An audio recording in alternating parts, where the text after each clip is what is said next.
1 hour later, Mrs. Threadgood was still talking. Evelyn Couch had finished 3 Milky Ways and was in the process of unwrapping her second butterfinger, wondering if the old woman beside her was ever going to shut up. You know, it's a shame the Threadgood house has fallen into such disrepair. So much happened there, so many babies born. We had so many happy times. It was a great big 2-story white frame house with a big front porch that wrapped all the way round to the side, and all the bedrooms had rose-patterned wallpaper that looked so pretty. When the lamps were turned on at night, the railroad tracks ran right across the backyard, and on summer nights that yard would be just full of lightning bugs and the smell of honeysuckle that grew wild right alongside the tracks. Papa had the back planted with fig trees and apple trees, and he had built Mama the most beautiful white lattice grape arbor that was full of wisteria vines, and little pink sweetheart roses grew all over the back of the house. Oh, I wish you could have seen it. Mama and Papa Threadgood dressed me just like I was one of their own, and I liked all the Threadgoods, especially Buddy, but I married Cleo, his older brother. The chiropractor.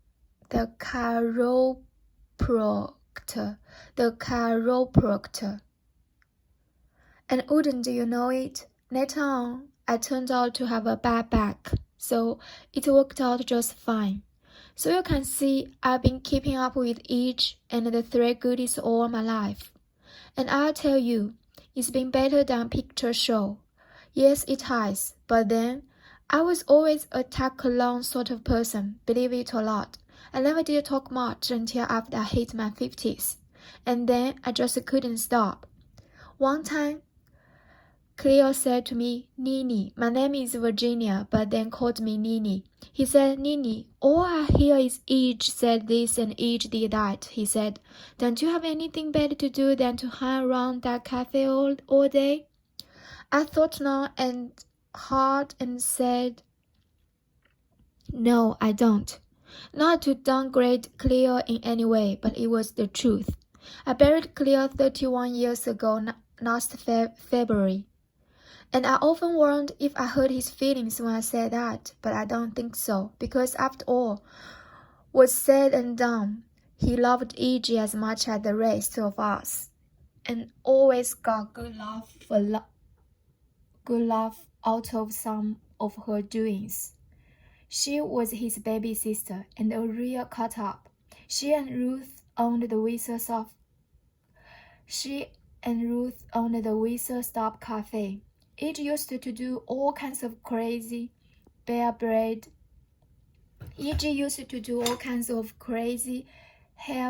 things just to get a laugh. She put poker chips in the collection basket at the Baptist church once. She was a character all right, but how anybody ever could have thought that she killed that man is beyond me. For the first time, Evelyn stopped eating and glanced over the rather sweet-looking old lady in the faded blue flower print dress with the silver-gray finger waves, who didn't miss a bit. Some people thought it started the day she met Ruth, but I think it started that Sunday dinner. April 1st, 1919, the same year Leona married John Justice. I can tell you it was April 1st because E.G. came to the dinner table that day and showed everybody this little white box she had with a human finger inside of it, resting on a piece of carton. She claimed she'd found it out in the backyard, but it turned out to be her own finger she had poked through a hole in the bottom of the box. April Fool. Everybody thought it was funny except Leona. She was the oldest and prettiest sister, and Papa Threadgood spoiled her rotten. Everybody did, I guess. Iggy was about 10 or 11 at the time, and she had on a brand new white organdy dress that we'd all told her how pretty she looked in. We were having a fine time and starting in our blueberry cobbler when all of a sudden, out of a clear blue sky, Iggy stood up and announced just as loud, "I'm never gonna wear another dress as long as I live." And with that, honey, she marched upstairs and put on a pair of body-sewed pants and a shirt. To this day, I don't have any idea what sent her off. None of us had. But Leona, who knew each never said a thing she didn't mean, began to wail. She said, "Oh, Papa, Iggy's going to ruin my wedding. I just know it." But Papa said, "Now, baby girl, that's just not so. You're gonna be the most beautiful bride in the entire state of Alabama." Papa had this great big handlebar mustache. Then he looked at us and he said, "Isn't that right, children? And we'll put in our 2 cents worth to make her feel better and to get her to shut up." All of except Buddy, that is, who just sat there and giggled. Iggy was his pet, so anything she did was all right with him. So anyway, Leona was finishing her cobbler, and just when we thought she was all calmed down, she screamed so loud that Sipsy, the colored woman, dropped something in the kitchen. "Oh, Papa," Leona said, "what's gonna happen if one of us dies?" Well, it was a thought, wasn't it? We all looked at Mama, who just put her fork down on the table. "Now, children, I'm sure your sister will make that one small concession and wear a proper dress, if and when that time ever comes.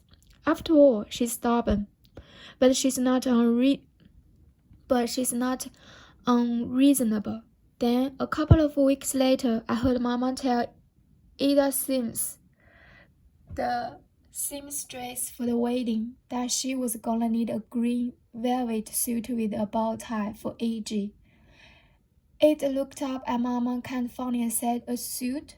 And Mama said, "Oh, I know, Ada, I know. I tried my best to get her to wear something a little more wedding-like, but that children has a mind of her own." And she said, "Even at that age, I think she wanted to be like Buddy, myself." Oh, those two were a mess. The old lady laughed. One time, they had this raccoon named Cookie, and I used to spend hours watching him try to wash a crack. Then put a little pan of water out in the backyard, and then they'd give him a soda crack. And it was cracker after cracker, and never could figure out what happened to it when it would disappear. Each time, he looked at his little empty hands and be so surprised. Never did figure out where his crack was going. He spent a good part of his life washing cracks. He'd washed cookies too, but that wasn't as funny. He washed an ice cream cone once. Oh, I better quit thinking about that raccoon, or they're gonna think I'm as crazy as Mrs.